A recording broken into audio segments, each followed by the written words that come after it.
NCERT है सबके पास में? सबके है किसी के पास में? होगी, आज तो होनी चाहिए। है मेरे पास भी, इस मोबाइल में है। तो फिलहाल क्वेश्चन 9.9 हुआ था हमारा लास्ट, है ना? यहाँ पे समय वाले। तो जो नेक्स्ट क्वेश्चन होगा वो हमारा 9.10, ये नेक्स्ट क्वेश्चन है। कोई रीड कर रहा है क्या, या हम ही चेक करें यहाँ से? अगर कोई रीड कर रहा है तो कर दो। Compound microscope consists of an objective lens of focal length 2.0 centimeter and an eyepiece of सुन लिया आपने, तुम पढ़ते रहो। eyepiece of focal length 6.25 centimeter separated by a distance of 15 centimeter. How far from the object should an object be placed in order to obtain the final image at A part? The least distance of distinct vision 25 centimeter and B. कोई और question पढ़ रहे हो तुम? क्योंकि NCERT हमने भी सामने ओपन कर रखी है। 9.10 पहले रीड करो, 9.1 देखो, क्योंकि यहाँ पे जो दिख रहा है convex lens of focal length 30 centimeter in contact with concave lens of focal length 20 centimeter. Is the system a converging or diverging lens? Ignore thickness of the lens. बहुत सिंपल सा क्वेश्चन है। एक कॉन्वेक्स लेंस दिया है जो एक concave lens के contact में रखा गया, कॉम्बिनेशन की फोकल लेंथ पूछी है, तो सीधा है रेसिप्रोकल ऐड होना 1/f = 1/f1 + 1/f2। इसमें तो कोई इशू है ही नहीं। 1/f = 1/f1 + 1/f2। ये 1/30 है कॉन्वेक्स वाली, ये नेगेटिव है तो 1/20।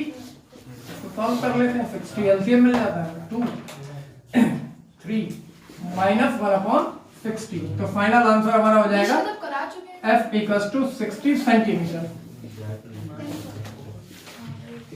डाइवर्जिंग लेंथ होगा ये। नेचर भी पूछा था, माइनस हटा दिया हमने यहाँ पे, ब्रैकेट में डाइवर्जिंग लिख दिया, या -60 लिख दोगे तो ऑलरेडी क्लियर है कि ये डाइवर्जिंग है। हाँ, ये वाला आप करा चुके हैं। है, हो सकता है किसी एग्जांपल में कराया हो। फिलहाल नोटिस कर लो, सारे लोग तो नहीं रहे होंगे तब भी। 3 करा चुके हैं, 9.20, 9.10, 9.21। मुझे लगता है काफी लोग अफेंड थे, किसी टॉपिक के साथ में कराया होगा एग्जाम। हाँ, टॉपिक के साथ में calculation of focal length of lens bye displacement method. तो हो गया होगा, इतना बड़ा क्वेश्चन नहीं है शायद। कौन सा नेक्स्ट? ये देख कर रहे हैं यहाँ पे। अब अमित, जो तुमने लास्ट में क्वेश्चन पढ़ा था 9.11 था, ठीक है, तो रब करना क्या इसको? Yes sir. ये हो गया तो सर इसे लेने किया था। अच्छा चलो बता देते थे तो पहले इतना। सर ने वहाँ पे 9.10 लिखा था, पहले बोलते सर आपने करा दिया था। अच्छा, वो सीक्वेंस में आ गया ना, कभी किसी टॉपिक के साथ हुआ वही। चलो खैर, 9.11 ये तो नहीं हुआ था, ये भी देख लो। नहीं हुआ था। अब रीड करो इसे।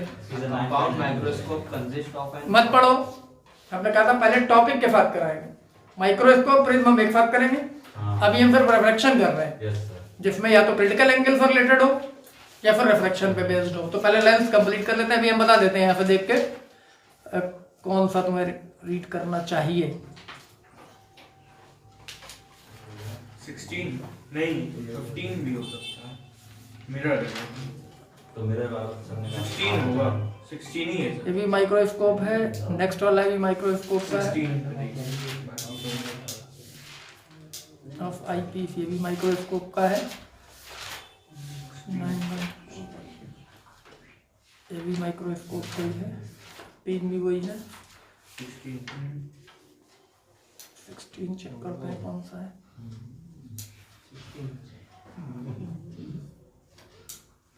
हाँ, 9.16 ये रीड करो, रिफ्रैक्टिव इंडेक्स से रिलेटेड लग रहा है।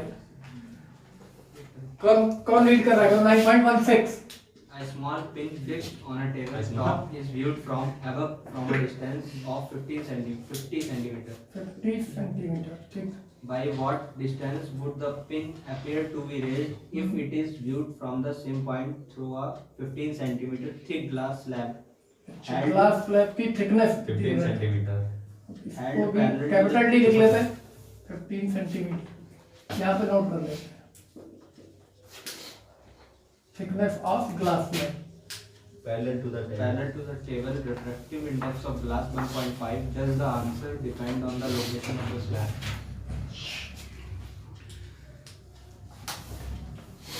एक टेबल के ऊपर कोई पिन है, जैसे ये टेबल है, इसके ऊपर इसको 50 सेंटीमीटर एबव से देखा जा रहा है, तो मतलब ये अपनी रियल पोजीशन पे दिखेगी। अब ये कह रहे हैं कि टेबल के पैरेलल, मतलब ऐसा अंडरस्टैंड करो कि टेबल पे ही उस पिन के ऊपर हमने एक ग्लास स्लैब रख दिया जिसकी थिकनेस 15 सेंटीमीटर है। एक बार फिर से समझा दीजिए सर। अरे जैसे ये टेबल है, इसके ऊपर कोई और पिन है या कोई भी पिन है, हम उसको 50 सेंटीमीटर एबव से देख रहे हैं, तो अभी तो अपनी जो नॉर्मल जहां पर है वही दिखेगी, 50 सेंटीमीटर पे दिखेगी, एक ही मीडियम है। अब क्या किया, उसी पिन के ऊपर एक पैरेलल ग्लास स्लैब रख दी। ग्लास स्लैब का मतलब ये, ठीक है, पिन के ऊपर रख दी, ठीक है। अब क्या, इसकी थिकनेस कितनी है, 15 सेंटीमीटर गिवन है, तो आपको कहाँ अपीयर होगी ये पूछना चाह रहे हैं। तो simple question related to the real और अपेरिएंट डिस्टेंस से है ये। तो जिसके लिए हम लोगों ने फॉर्मूला फाइंड आउट किया था, ये अपेरिएंट डिस्टेंस का फॉर्मूला था रियल अपॉन रिफ्रैक्टिव इंडेक्स, यही था ना। तो रियल तो है 15 इसकी ग्लास स्लैब के ऊपर, कहाँ अपीयर होगा इस पोजीशन में, 1.5 है ये रिफ्रैक्टिव इंडेक्स, मतलब ये जस्ट 10 हो गया, तो डी अपेरेंट ये आ गया। अब ये पूछना क्या चाह रहे हैं कि अब ये कहाँ पे अपीयर होगी, पहले वाली 15 कहाँ पे होनी चाहिए इसको, 15 एक्चुअल था, 10 सेंटीमीटर ये एबव आ गई, तो ऊपर फिर डेप्थ कितनी रह जाएगी,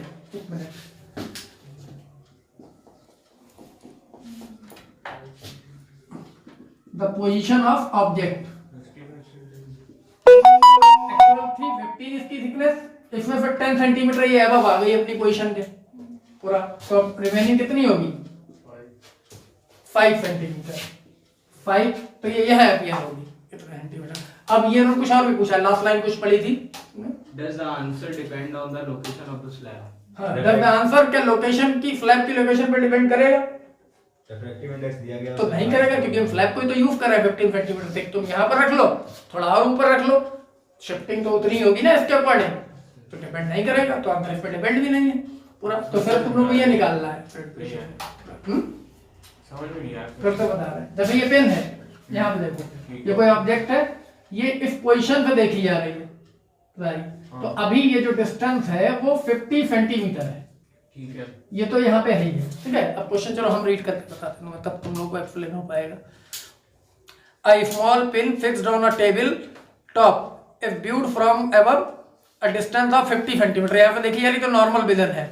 By what distance would the pin appear to be raised? कितनी डिस्टेंस से ऊपर उठी हुई दिखाई देगी पिन, कब, if it is viewed from the same point, उसी पॉइंट से व्यू किया, through a 15 centimetre thick glass slab held parallel to the table, refractive index of glass slab given है, बाकी कंडीशन given है। तो ये जैसे हमने यहाँ पर, एक मिनट यहाँ से वॉच है, हम यहाँ पे इसका विजुअल है हमारे पास में, तो जैसे भी हम देख रहे हैं इसके ऊपर हमने एक ग्लास स्लैब रख ली जहाँ, तो इसकी अपरेंट पोजीशन तो कुछ ना कुछ बदल जाएगी, डेफिनेटली मीडियम चेंज हो रहा है, तो ये हमें थोड़ा ऊपर दिखाई देगी एक्चुअल पोजीशन से पूरा, क्योंकि ऑब्जेक्ट कहाँ है, टेंसर में, और हम देख किस पे रहे, रेयर में, तो जाहिर है अपीरेंट पोजीशन थोड़ी ऊपर होगी। अब ये कितना चेंज लाएगा, ये चेंज लाएगा इस फॉर्मूले के according, apparent depth equals to real upon refractive index. अब इस ग्लास स्लैब को हम ये यहाँ पर रखें या थोड़ा ऊपर रख लें, अपीरेंट चेंज तो वही आएगा, सेम ग्लास स्लैब जब तक यूज करेंगे, तो हमारी आई की पोजीशन यहाँ पर रखें, उसको थोड़ा सा डिप कर ले, इसका कोई इफेक्ट, इस पॉइंट का भी, उस पॉइंट का कोई इफेक्ट इसमें पड़ने वाला नहीं है, यही ये पूछना चाह रहे थे। Does the answer depend upon the position of eye, पूरा उसमें कोई भी ग्लास स्लैब के अकॉर्डिंग पोजीशन ऑफ ऑब्जेक्ट कैसे, मतलब 15 सेंटीमीटर की तो उसकी नहीं, ऑब्जेक्ट की पोजीशन की बात कहाँ कर रहे हैं, ये आपने अभी निकाली ना कि पोजीशन नहीं है, ऑब्जेक्ट की पोजीशन नहीं है, कितनी पिन ऊपर उठी हुई दिखाई देगी, सीधी भाषा में ये समझो, तो पिन 5 सेंटीमीटर ऊपर उठी हुई दिखाई देगी, क्योंकि ग्लास स्लैब की थिकनेस 15 है, ये 5 उसको राइज कर देगा जहां पर भी है जिस पोजीशन पे, तो ग्लास स्लैब तुम उसके जस्ट ऊपर रख दो तो भी, या उससे थोड़ा ऊपर रखो तो ये 5 का चेंज लाएगा वो। इसके बाद अमित तुम्हें रीड कर रहे हो 9.19 जो सर लिख रहे हैं, हम चेक करके बताते जाएंगे, टॉपिक वाइज सारे कलेक्ट हो जाएंगे तुम लोग। The image of a small electric bulb fixed on the wall of a room is to be obtained on the opposite wall 3 meter away by means of a large convex lens. What is the maximum possible focal length of the lens required for the purpose? Condition ये है कि एक ये दो ball हमने consider कर ली है, ठीक है, किसी रूम की दो बॉल है जिनके बीच की डिस्टेंस कितनी है 3 मीटर है। यहाँ पर कह रहे हैं एक बल्ब लगा दिया गया, ठीक है। तो बेसिकली अगर बहुत प्रॉपर हम कंसीडर करें तो बल्ब की भी कोई ना कोई लेंथ होगी, है ना, तो वो भी इंक्लूड होनी चाहिए। लेकिन क्वेश्चन में मुझको इंक्लूड नहीं करते हैं प्रैक्टिकल फैक्ट के, अगर न्यूमेरिकली देखें तो न्यूमेरिकली हम यही मान रहे हैं कि ये ऑब्जेक्ट कहाँ है, बॉल के ऊपर है, डिस्टेंस बिटवीन। और जो हमारे पास कंडीशन थी, एक टॉपिक हमने किया था, इसीलिए कराया था हमने कि क्वेश्चन बहुत छोटा है, मैक्सिमम 30 सेकंड का सोल्यूशन इसका। टॉपिक इसलिए कराया था कि वो डायरेक्टली स्लैब जो कवर्ड नहीं करते हैं, displacement method to find out the focal length of a convex lens by placing it in 2 positions, पूरा उसी से रिलेटेड ही है। तो उसमें तुम्हें एक कंडीशन बताई थी हमने कि जो ऑब्जेक्ट और स्क्रीन है, इसका मतलब इसका इमेज यहाँ बन रहा है और कॉन्वेक्स लेंस है जो कि रियल इमेज बनाता है, तो इमेज भी रियल बनेगा। और रियल इमेज ऑब्जेक्ट और स्क्रीन के बीच की distance for finding the real image एक फिक्स कंडीशन हमें बताई थी, उसको हमने ए से नोटिस किया था, which must be greater than 4f, 4 time of the focal length of that length पूरा। तो नॉर्मली इससे ज्यादा होनी चाहिए और मिनिमम कम से कम इक्वल तो होनी चाहिए पूरा। तो हम कंडीशन यूज कर लेंगे a = 4f, और यहाँ बेसिकली a कितनी है, ये जो 3 हमने लिख रखा है इसी को हम a एज्यूम कर सकते हैं, distance between the object and screen. और फोकल लेंथ फाइंड आउट करनी तो अब तो सिंपल सा ही हो गया, 3 मीटर है, ये 4 है, ये f है, तो f = 3/4। 3/4 का मतलब 0.75 इन मीटर, सेंटीमीटर में करना चाहो 75 सेंटीमीटर होगी पूरा, ठीक है, इन 75 सेंटीमीटर। कोई डाउट है किसी को इसमें? सिंपल सा क्वेश्चन है, बहुत छोटा, और इसी तरीके के क्वेश्चन पूछे जाते हैं हमसे, वो होते बहुत छोटे सिंपल से, बस कांसेप्ट यूटिलाइज होता है। सर अभी आपने इसको a को ज्यादा माना था, अभी नीचे वाली। हाँ, तो अभी तो वो क्या करना है क्वेश्चन में, तो इनको फिर से रीड कराओ, अभी हम देख लेते हैं। 9.19 था ना, the image of a small electric bulb fixed on the wall of a room is to be obtained on the opposite wall 3 metre away by means of a large convex lens. What is the maximum possible focal length of the lens पूरा। ये देख रहे हो distance के क्या है ये कर, तो पॉसिबल फोकल लेंथ कितनी हो सकती, तो ये ग्रेटर वाली कंडीशन है, तो मिनिमम के लिए हम क्या एज्यूम करेंगे, कम से कम इतना तो हो ही हो। मतलब इसका मतलब ये ग्रेटर देन का मतलब यह है कि इससे कम पे ये पॉसिबल नहीं है, तो एटलीस्ट इक्वल तो हो गई।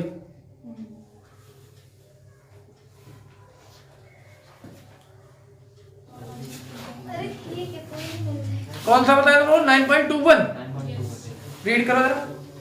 Determine the effective focal length of the combination of the two lenses in exercise 9.10. 9.10 110. अब 9.10 में जाओ, वो जो लेंस थे उनकी फोकल लेंथ बताओ।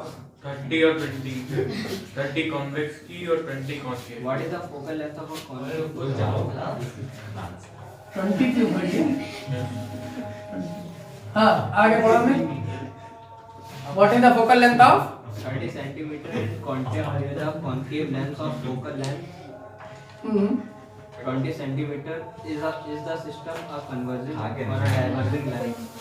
Ignore thickness of the lenses. Question mix हो गया इसलिए मैं फिर से पढ़ना पड़ेगा। Determine the effective focal length of combination of two lenses in exercise 9.10 if they are placed at 8 centimetre apart, है ना। तो लास्ट वाली 9.10 में ये लेंस कांटेक्ट में रखे गए थे, अब ये कह रहे हैं कि यही दो लेंस कहाँ रख दिए गए 8 सेंटीमीटर, तो D separation between the lenses है 8 सेंटीमीटर। अब कॉम्बिनेशन की फोकल लेंथ पूछ रहा है, तो हमने तुम लोगों को बताया था जनरली जब बैक टू बैक प्लेस किए जाते हैं तो simple formula 1/f = 1/f1 + 1/f2, लेकिन अगर उन लेंसेज को सेपरेट कर दिया गया है तो फॉर्मूला चेंज हो जाता है। तब फॉर्मूला क्या होता है, the equivalent focal length is 1/f1 + 1/f2 minus b upon f1 F1 f2।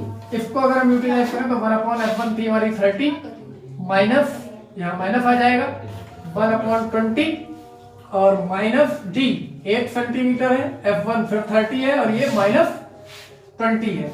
इन दोनों को हमने सॉल्व किया था उस क्वेश्चन में तो 1 अपॉन 60 था ये है ना, माइनस 1 अपॉन 60 और ये है माइनस माइनस प्लस हो जाएगा ये 600 है ना। इसके अकॉर्डिंग एलसीएम ले लेते हैं, एलसीएम लेके सॉल्व कर लो इसको, क्या प्रॉब्लम है। 600 एलसीएम हो जाएगा 10 टाइम्स और यहाँ तो बना ही है 8 माइनस 2 अपॉन 600 300। तो ये तो हमें क्लियर हो गया कि ये माइनस 300 सेंटीमीटर का, ये शायद कर लिया था हम लोगों ने ना। तो माइनस 300 सेंटीमीटर का मतलब कॉम्बिनेशन बिहेव्स लाइक अ डाइवर्जिंग लेंस, ये तो बात क्लियर। अब आगे क्या था, आगे से आगे बोलो जरा मैं। Does the answer depend on which side of the combination of beam of parallel light is incident? Is the effective focal length of this system useful at all? अब ये जानना चाह रहे हैं कि नेक्स्ट पार्ट में कि अगर इसी कॉम्बिनेशन पर एक पैरेलल बीम इंसिडेंट कराई जाए तो साइड वाइज कॉन्वेक्स साइड से और कॉनकेव साइड से, तब भी क्या आंसर यही होगा या चेंज होगा, जो भी सिचुएशन होगी उसके अकॉर्डिंग में सॉल्व करना है। तो ये अच्छा होगा क्वेश्चन, इसके अकॉर्डिंग देख लेते हैं। ये तो सबका किया हुआ है, तो अग्रिमा हो गया कि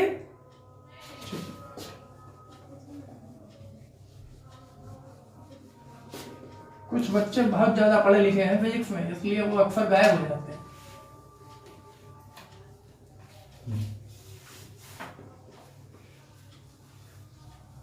फिजिक्स ज्यादा आ जाती है कभी कभी लोगों को, फिर वो ओवरलैप होने लगती है तो उसको रीमैनेज करने के लिए लोग जो है गायब हो जाते हैं क्लास से। अब दो सिचुएशन कंसीडर कर लेते हैं। जैसे हमने फर्स्ट पार्ट में ये सपोज कर लिया, फर्स्ट या सेकंड किसी में भी, किसी को पहले अज्यूम कर ले कि कॉन्वेक्स, क्योंकि पहले तो कॉन्वेक्स ही अज्यूम किया हमने, कॉन्वेक्स पे पैरेलल रेज इंसिडेंट हो। एक मिनट, अभी हमने देखा कि एक कॉम्बिनेशन में एक कॉन्वेक्स लेंस है, आगे एक कॉनकेव लेंस है, ठीक है, इसके अकॉर्डिंग हमने रखा है। तो हम यहाँ दो, तुम लोग अपनी थ्योरेटिकल कंडीशन नोटिस कर सकते हो, when the parallel rays are incident from the convex lens side. हम इधर से सपोज कर रहे हैं, तो यहाँ देखो ये इसका ऑप्टिक एक्सिस जो भी है, ये इसका ऑप्टिक एक्सिस है और इनके बीच का सेपरेशन यहाँ हम कितना ले रहे हैं, 8 सेंटीमीटर, जो ऑलरेडी क्वेश्चन में गिवन है 8 सेंटीमीटर। ये इनका कॉमन प्रिंसिपल एक्सिस हो जाएगा। डायग्राम के अकॉर्डिंग ही अंडरस्टैंड करना है क्वेश्चन को। कॉन्वेक्स लेंस की साइड में हमने पैरेलल बीम इंसिडेंट करा दी, ठीक है। अब ये कहां जाके फोकस होंगी, इसकी जो फोकल लेंथ है वो 30 सेंटीमीटर 30 है ना, तो अगर ये लेंस यहाँ आगे ना होता तो ये यहाँ पे 30 सेंटीमीटर डिस्टेंस पे जाके फोकस होती। तो 30 सेंटीमीटर का मतलब हमने मान लिया कि यहाँ कहीं होगा, ये बनाएगा। इसको हम फाइनल इमेज नहीं मान रहे क्योंकि ये सिंगल ले बनाएगा, जब ये नहीं था, ये भी ध्यान रखना है पूरा, कॉनकेव को अज्यूम नहीं किया है हमने, तभी ये यहाँ बनाएगा। तो डेफिनेटली ये डिस्टेंस 8 सेंटीमीटर ये बनाएगा 30 में, तो ये लेंस को क्रॉस करके बनेगा ना इमेज, उसकी आगे पोजीशन पे, आप पोजीशन कर रहा है इसको यहाँ पे, तो ये वाला image as an object, virtual object work करेगा इस वाले लेंस के लिए पूरा। तो इसका मतलब इस कॉनकेव के लिए अगर हम बात करें, ये वाली, ये डिस्टेंस कितनी हो जाएगी, यहाँ देखो 8 पहले से हो गई, 30 पे इसने बनाया होगा, 30 में से 8 सब्सट्रैक्ट कर देते हैं, कितना हुआ 22 centimetre in front of the concave बनेगा जाके ये। अब फाइनल इमेज बनाएगा ये कॉनकेव, तो वही फाइनल पोजीशन होगी, हमें वही तो निकालना है कहां बनाएगा पूरा। तो वो देखना है कैसे, फ्रॉम फॉर्मूला यूज करना है 1 upon f equals to 1 upon b minus 1 upon u. हम फाइंड आउट करना चाहते हैं क्या, v, तो 1 अपॉन बी का पहले फॉर्मूला फाइंड कर लेते हैं। ये क्या हो जाएगा 1 upon you plus 1 upon F, यहां वैल्यूज पुट कर देंगे। अब यहां देखो, इस जो कंडीशन में यू हम अज्यूम करेंगे वो actually right side of the length है, तो ये पॉजिटिव 22 सेंटीमीटर हुआ। कॉनकेव के लिए बात है, यहां लिख भी देते हैं फॉर कॉनकेव, क्योंकि इसने तो जहां बनाना था बना लिया, फाइनल इमेज तो कॉम्बिनेशन को बनाना है ना, तो फाइनल इमेज ये बनाएगा कॉनकेव। ये कहां बनाएगा, इसके लिए जो यू हो गया वो गया 22 centimetre in front of the lens, और राइट साइड में है तो ये पॉजिटिव कंसीडर किया जाएगा। बी फाइंड आउट करना है, और फोकल लेंथ इसकी तो -20 है ऑलरेडी, हमें पता है पूरा। तो यहाँ हम प्लेस कर देते हैं 1/b इक्वल्स टू 1/u मतलब 22 प्लस और -1/20 मतलब इसको माइनस यूज कर सकते हैं, -1/20। इनका एलसीएम लेके सॉल्व कर सकते हैं इसको। क्या हो जाएगा इसका एलसीएम? सीधे इसी को लिख लो, क्या करोगे 22 इंटू 20 है ना, तो 20 माइनस 22 मतलब -2/22 इंटू 20 मतलब ये 10 हो गया, 220। तो b equal to -220 centimetre, -220 centimetre इधर कहीं आ जाएगा। एक मिनट, क्योंकि ये रेस को क्या करेगा, डाइवर्ट करेगा ऐसे, तो ये यहाँ तो कहीं आएगी नहीं, ये बैक साइड में कहीं आके बनेगी। वो 220 कह रहे हैं मतलब ये इसको भी क्रॉस करेगा, बिहाइंड द कॉनकेव बनेगा आके 222 सेंटीमीटर है ना। तो ये ऐसा कुछ यहाँ पर बन तो नहीं सकता डायग्राम में, बट ये ऐसे कहीं आएगा, यहाँ कहीं पीछे 222 centimetre from the concave lens, तो उसके अकॉर्डिंग ले सकते हो। और अगर आपको कॉन्वेक्स से देना है तो कॉन्वेक्स से सब्सट्रैक्ट करना पड़ेगा दो उतना, जो 8 सेंटीमीटर सेपरेशन है। तो एक पोजीशन तो हो गई है, और दूसरी साइड से भी कह रहे हैं।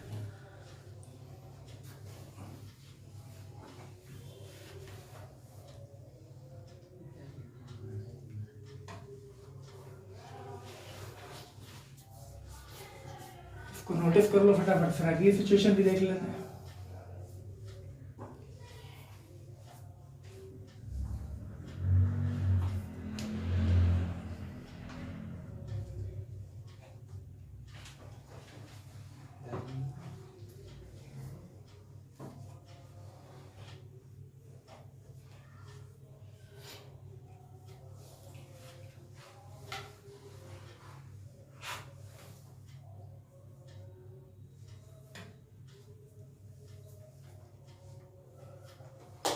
ऑप्टिक्स में सारी स्टोरी जो है वो बेस्ड ऑन साइन है। अगर साइन आपने प्रॉपर सही यूज किए तो क्वेश्चन सही सॉल्व होगा।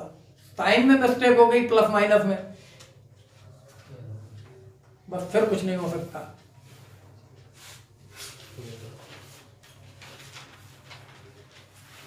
अरे हो गया कंप्लीट, बाकी उन लोगों का अंकुर। अब इसकी एक दूसरी सिचुएशन कंसीडर कर लेते हैं। अब अगर हम इसको कॉनकेव साइड से रखते हैं, कॉनकेव साइड से बीम को कंसीडर करते हैं, तो पहले हम बना लें कॉनकेव लेंस को इस साइड में, इसके बाद में कॉन्वेक्स लेंस को 8 सेंटीमीटर की डिस्टेंस में पहले से ये इसका ऑप्टिक एक्सिस हो गया, ये उसका हो गया। अब कॉनकेव साइड से हम पैरेलल वेव इंसिडेंट करा देते हैं कंडीशन के अकॉर्डिंग। फिर से नोटिस कर देते हैं F1 कितना था हमारा 30 और F2 था -20, क्योंकि ये कॉनकेव है -2। अब ये इंटरचेंज हो गया, बेसिकली ये F1 हो गया, वो F2 हो गया सिचुएशन के अकॉर्डिंग, अदरवाइज तो ये दिखे हैं वही। तो ये तो वेव को डाइवर्ज ही करेगा, ठीक है। कितना करेगा ये हम कैलकुलेट कर पाएंगे, ये कहाँ इमेज बनाएगा। तो इसका इमेज भी अपनी फोकल लेंथ पे ही बनना चाहिए। फोकल लेंथ इसकी कितनी -20, तो इसका मतलब ये जहां कहीं पर भी आएगा, ये इस तरीके से जाने वाली रेस को ये यहां लाके फोकस करेगा, जो कि ये होगी 20 सेंटीमीटर। और ये जो distance between the lens of the D वो कितनी है 8 सेंटीमीटर है। तो ये यहां पर आगे बनी है, हमें बनाना है फाइनल वाले से, ऐसा थोड़ा सा बनाना है पूरा। ये उस कॉन्वेक्स लेंस के लिए अब कितनी डिस्टेंस होगा, क्योंकि ऑब्जेक्ट तो यही रह गया सिर्फ। ये अब देखो 8 ये पहले पे था और 20 ये और हो गया। तो फॉर कॉन्वेक्स लेंस पे जो यूटिलाइज करेंगे वो u होगा -20 प्लस माइनस, मतलब एक साथ लिख सकते हैं 20 + 8 left side of the convex lens. 20 centimetre ये कॉन्केव के पीछे और इससे कॉन्वेक्स कितना आगे 8 सेंटीमीटर। तो कॉन्वेक्स से ये ऑब्जेक्ट कहाँ हुआ 20 + 8 और लेफ्ट साइड में तो नेगेटिव -28, तो ये हो गया -28 सेंटीमीटर ये डिस्टेंस हो गई ऑब्जेक्ट। अब ये ऑब्जेक्ट कॉन्वेक्स लेंस के लिए है, तो फिर से फॉर्मूला वो यूज करेंगे from 1/f = 1/b minus 1/u 1/b equals to 1/u plus 1/f। अब यहाँ वैल्यू देख लेते हैं। u जो आया है वो हमारा माइनस है, तो माइनस 1/28 तो यही हो गया, प्लस 1/f। अब बना कॉन्वेक्स रहे कि कॉनकेव से बना रहे, इमेज कौन बनाएगा फाइनल वाला? कॉन्वेक्स बनाएगा।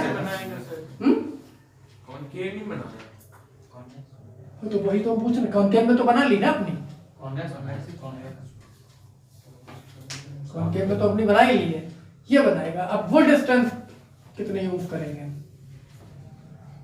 उसकी फोकल लेंथ कितनी है कॉन्वेक्स वाले? 30 प्लस है ना? नहीं, उसकी तो फोकल लेंथ ही यूज होगी ना, तो यहाँ है 30 1/30। इसको सॉल्व करना है, मतलब यहाँ भी एलसीएम वैसे ही ले लेते हैं, 30 × 28 क्या कहोगे, तो 30 क्यों -30 प्लस 28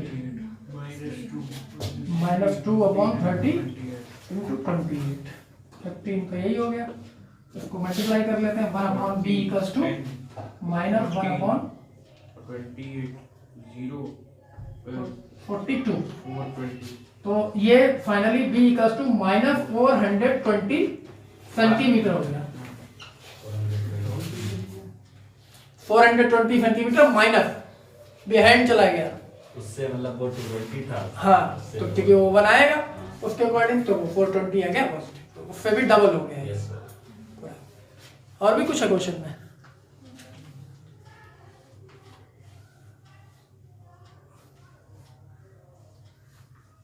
ये ए पार्ट था क्या सर? बी पार्ट, ए पार्ट नहीं था, ये बी पार्ट के 2 पार्ट थे। ए पार्ट तो पहले ही कर लिया था, कॉम्बिनेशन की फोकल लेंथ फाइंड आउट करनी थी, वो फर्स्ट था, ये सेकंड था।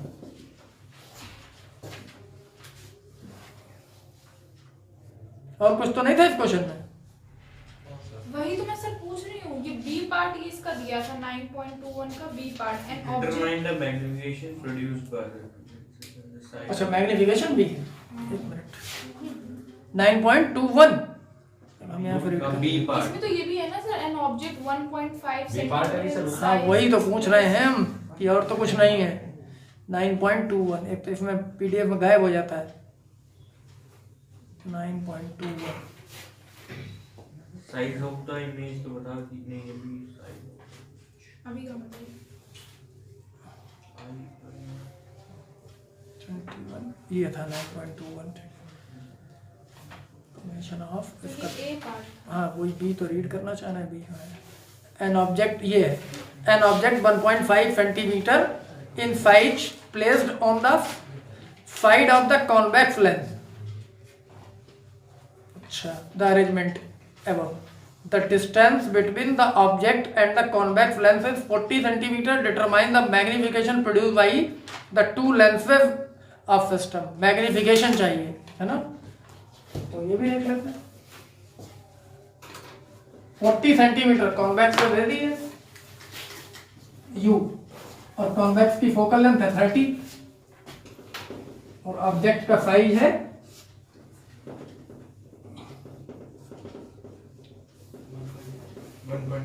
1.5।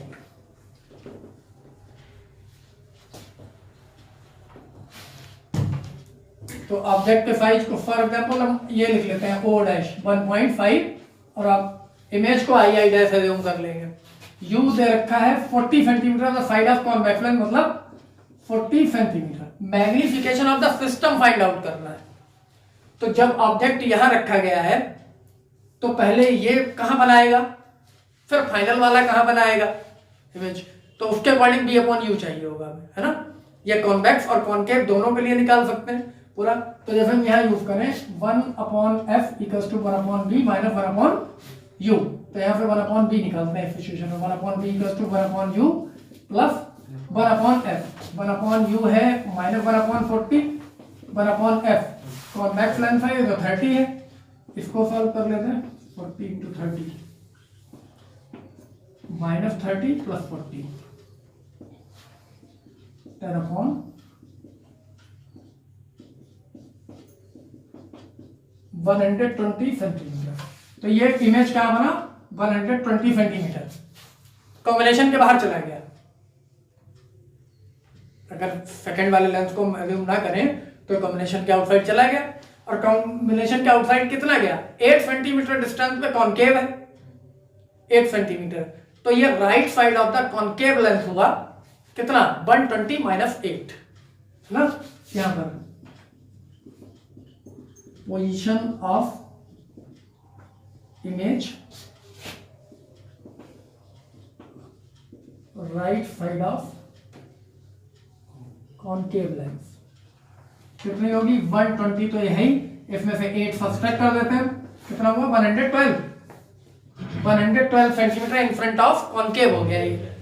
तो ये कॉनकेव के लिए क्या हो गया u है ना, तो इसको हम लिख सकते हैं u डैश।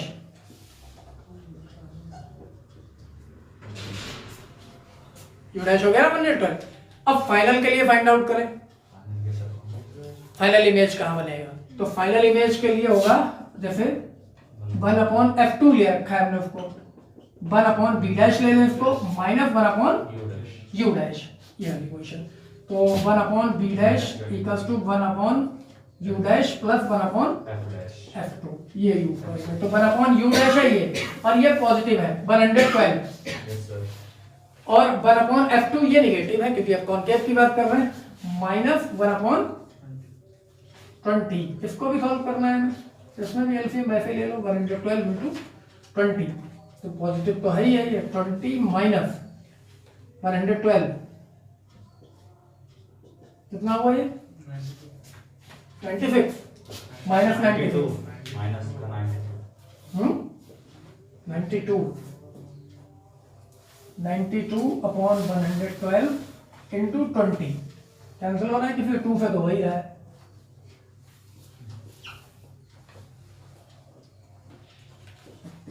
किसी से हो रहा है 2 से अभी भी हो जाएगा, ये 10 अब नहीं होगा, माइनस 23 डिवाइडेड बाई 560 ये है। तो बी डैश की जो पोजीशन आई है वो 560 divided by 56 sorry 23, yes sir 2 times हो जाएगा ये, क्यों नहीं 46 होगा वो। इसको डिवाइड करो जरा, बताओ डिवाइड करके कितना आएगा,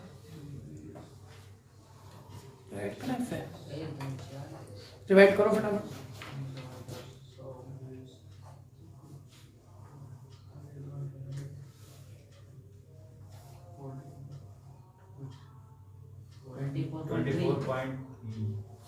कितना है 24.3, ऐसे चलाएगा इससे हाँ चलो ठीक है 26 से वही हो रहा क्या 23 है 26 से 23। अरे उसको मल्टीप्लाई से करेंगे 560 अच्छा हाँ 6 से हो रहा है 98 आएगा ना 100 से तो 9 हाँ क्या 98 ला रहे हो तुम लोग, अरे जल्दी से बताओ। सही 26 आएगा 26 पॉइंट यहाँ 26 आएगा, सही तो आ रहा है सर सही आ रहा है सर कितना बताया बोलो 610 24.34 सेंटीमीटर, ये बी डैश आ गया। ये 112 में से 12 घटा रहे 98 ला रहे हैं। अरे नहीं यार हमने चलो कोई बात 610 लिख नहीं, दिया। अब ये u डैश हो गया बी डैश हो गया सब। अब हम दोनों का मैग्निफिकेशन सेपरेटली फाइंड आउट कर सकते हैं, जैसे कॉन्वेक्स ने कितना क्रिएट किया, कॉनकेव ने कितना क्रिएट किया, उसके अकॉर्डिंग। जैसे ये तुमने देखा u था 40, b आया 120, तो कॉन्वेक्स का मैग्निफिकेशन निकालेंगे तो b अपॉन u, इसने कितना जनरेट किया 3 माइनस 3। एक मिनट, यहाँ पे हम लिखे m किसके लिए, फॉर कॉन्वेक्स, तो ये कितना हुआ b अपॉन u होगा। अब पॉजिटिव कौन था नेगेटिव कौन था, u नेगेटिव है और b पॉजिटिव है, तो ये आएगा 120 अपॉन माइनस 40, तो माइनस 3 हो गया। ये कॉन्वेक्स का मैग्निफिकेशन हुआ, ठीक है। अब अगर कॉनकेव का मैग्निफिकेशन निकालना है चाहे तो कॉनकेव के लिए ऑब्जेक्ट कहाँ था 112 और इमेज कहाँ बना वो, तो उसका मैग्निफिकेशन, और ये पॉजिटिव सॉरी नेगेटिव आया है माइनस, ठीक है, ये माइनस आया है।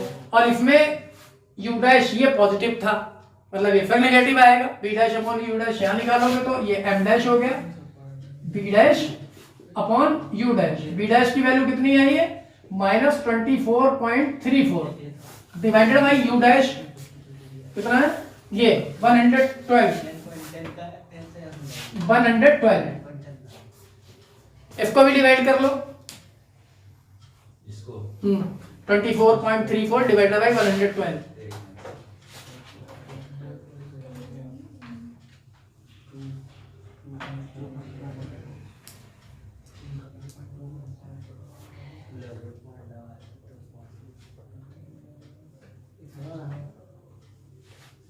Sir, 0.21. माइनस है Sir. 0.21 ये इसका मैग्निफिकेशन हो गया सेपरेटली। अगर कॉम्बिनेशन का चाहिए तो उनको ऐड करके सॉल्व कर लो पूरा, मतलब सिंगल कॉम्बिनेशन की फोकल लेंथ और b/u उसके लिए उसके अकॉर्डिंग। तो पहले इनका दोनों को सेपरेट निकालो